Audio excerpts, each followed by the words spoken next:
The road to Willow Creek was long, dusty, and forgotten, just like the farmhouse at the end of it when Ethan Rose stopped his truck that morning. The old, two-story building stood in the middle of golden fields, half swallowed by wild grass and silence. The roof sagged in places, the paint peeled off like memories, trying to fade, and yet something about it called to him, maybe because Ethan himself was a man trying to start over, a single father with a heart stitched together by pain, clutching at hope the way a drowning man holds on to air. He had sold everything, his old house, his tools, even his late wife's piano, too. Buy this farmhouse that no one wanted. People said it was haunted, others said it was cursed. Ethan didn't care.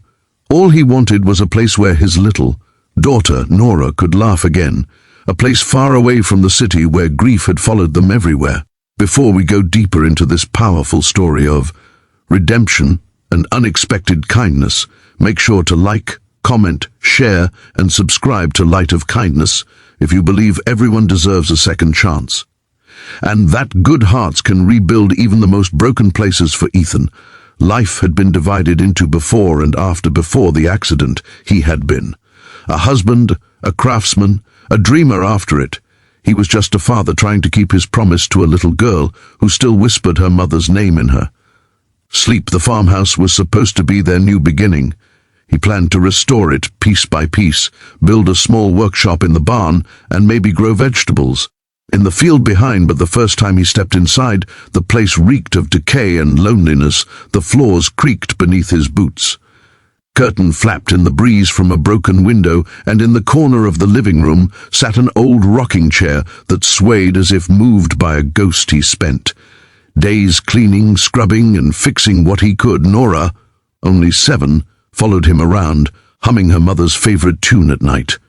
They'd light candles and eat canned soup sitting on crates, pretending they were camping. It wasn't much, but it was peaceful when Ethan had to leave for 2 weeks to finish a carpentry project in town, the only job that could bring in enough to buy materials for repairs. He locked up the farmhouse, patted the old wooden door, and whispered, "We'll be back soon, don't fall apart on me."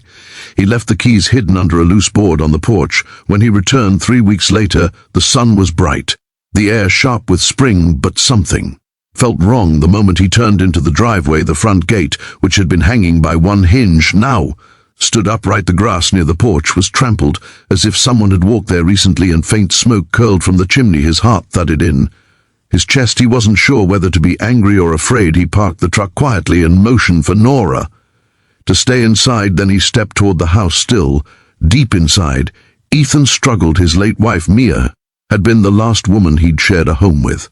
He felt guilty even smiling too much, as though happiness meant betrayal. One evening, as the sky turned orange over the wheat fields, he stood alone outside, staring at the horizon. Claire walked up beside him. "You don't talk much about her," she said softly. He nodded. "It's easier not to," he murmured. "This house was supposed to be our dream. She wanted to grow sunflowers.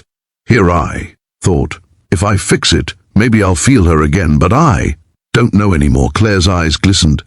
"Maybe she sent us," she said gently. "Sometimes when life takes everything, it gives back in unexpected ways." Those words stayed with him. Over the following days, Ethan began to let go of his grief piece by piece. Together, they transformed the farmhouse. The walls turned white again, the roof stopped leaking, wildflowers bloomed along the fence, and laughter, real, living laughter, echoed through the rooms. But one morning, he woke to find the house empty.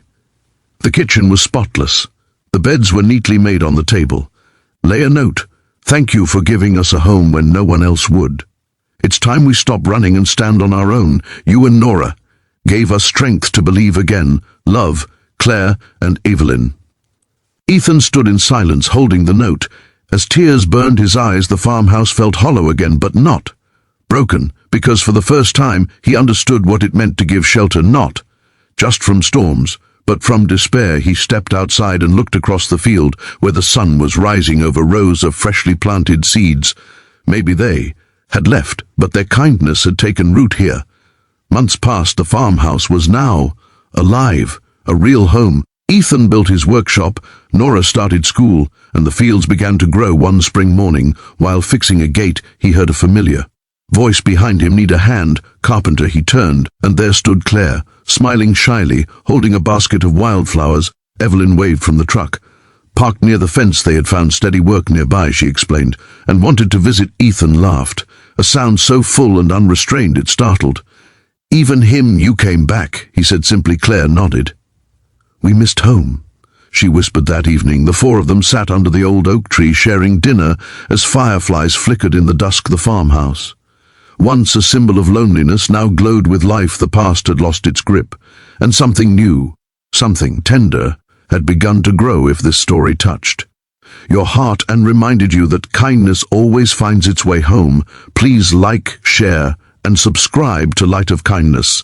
Your support helps us keep spreading stories of love, hope, and second chances. And as the night settled over the quiet fields of Willow Creek, the farmhouse stood proud, no longer abandoned, no longer haunted, just beautifully alive, built by broken people who found healing in each other's hearts.